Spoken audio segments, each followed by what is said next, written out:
ఈరోజు జరిగినటువంటి దాంట్లో ఏంటంటే జీవో 9 పైన తాత్కాలిక స్టే ఇవ్వడం జరిగింది. ఈ జీవోను సస్పెండ్ చేయడం కానీ కొట్టివేయడం కానీ ఏం జరగలేదు ఒకటి. రెండోది హైకోర్టు అడిషనల్ సమాచారం ఏమన్నా ఉంటే పిటిషనర్కు 2 వారాల్లో వేయమంది. అదేవిధంగా అన్ని పొలిటికల్ పార్టీలకు స్టాండ్ చేయమన్నది. తర్వాత రాష్ట్ర ప్రభుత్వానికి 4 వీక్స్లో కౌంటర్ ఫైల్ చేయమన్నది. సో దీంతో ఎలక్షన్ ప్రాసెస్కు తాత్కాలికంగా అంతరాయం కలిగింది. ఈ 4 వీక్స్ తర్వాత మళ్ళీ కోర్టు ఇచ్చే జడ్జిమెంట్ ప్రకారం పైన ఎలక్షన్ ప్రాసెస్ ముందుకు పోవడం జరుగుతూ ఉంటుంది. సో మేమేమంటున్నామంటే ఈ 42% జీవో అనేది రాష్ట్ర ప్రభుత్వం కులగణన జరిపి డెడికేటెడ్ కమిషన్ అపాయింట్ చేసి ఆ కమిషన్ రిపోర్టు ఆధారంగానే ఇవాళ ఎంపరికల్ డాటాను బేస్ చేసుకొని అదే క్వాంటిఫైయబుల్ డాటాను బేస్ చేసుకొని ఇవ్వడం జరిగింది. కాబట్టి ఈ జీవో ఇవాళ శాస్త్రబద్ధంగా జరిగింది.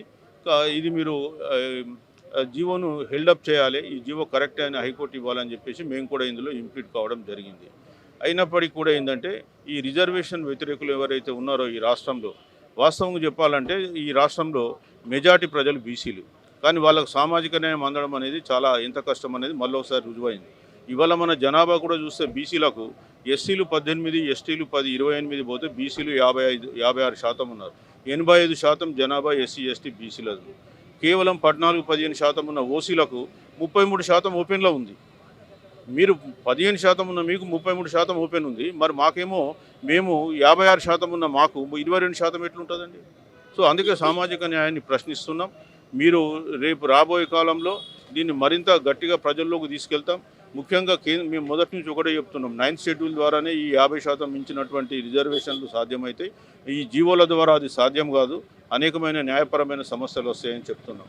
సో మేము చెప్పిన దాన్ని వీళ్ళు రాష్ట్ర ప్రభుత్వం కొంత పెడచెవిన పెట్టింది. మొట్టమొదట షెడ్యూల్ 9 కింద పంపడం కొరకు ఇక్కడ బిల్లులు పాస్ చేసి కేంద్రానికి పంపించారు. కానీ కేంద్రంలో ఉన్నటువంటి బీజేపీ ప్రభుత్వము ముస్లింలు ఉన్నారని రకరకాల కారణాలు చూపించి మోకాలు అడ్డం పెట్టింది.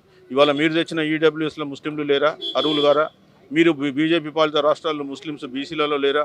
తెలంగాణలో మొట్టమొదటిసారిగా ముస్లింలను బీసీలలో మొదటిసారిగా పెట్టారా? మరి అవన్నీ పక్కన పెట్టేసి మీరు బీసీలకు ఇవ్వద్దనేటువంటి కుంటి సాగు చూపించి బీసీల రిజర్వేషన్లను అడ్డుకుంటుంది. మీరు ఎవరు అడగకుండానే 10% ఈడబ్ల్యూఎస్ వారం రోజుల్లో తీసుకొచ్చి బీసీల నోట్లో మట్టి కొట్టింది మీరు. ఇవాళ మళ్ళీ మీరు బీసీలకు అడ్డుపడుతున్నారు. రేపు రాబోయే కాలంలో ఖచ్చితంగా బీసీ సమాజాన్ని ఎవరు మోసం చేస్తున్నారో బీసీ ప్రజలు అర్థం చేసుకుంటారు. సో మేము కూడా అందరం కలిసి కూడా యాక్షన్ ప్లాన్ చాకౌట్ చేస్తాం. అట్లాగే బీఆర్ఎస్ కూడా గోడ మీద పిల్లిలాగా నిలబడి ఉంది. వాళ్ళు బీసీలకు సంబంధించిన స్టాండ్ వాళ్ళకు లేదు. అదేవిధంగా వాళ్ళు ఈరోజు 42% రిజర్వేషన్ మేము అనుకూలమని చెప్పి ఒక పిటిషన్ కూడా ఇంప్లీడ్ పిటిషన్ ఫైల్ చేయాలి.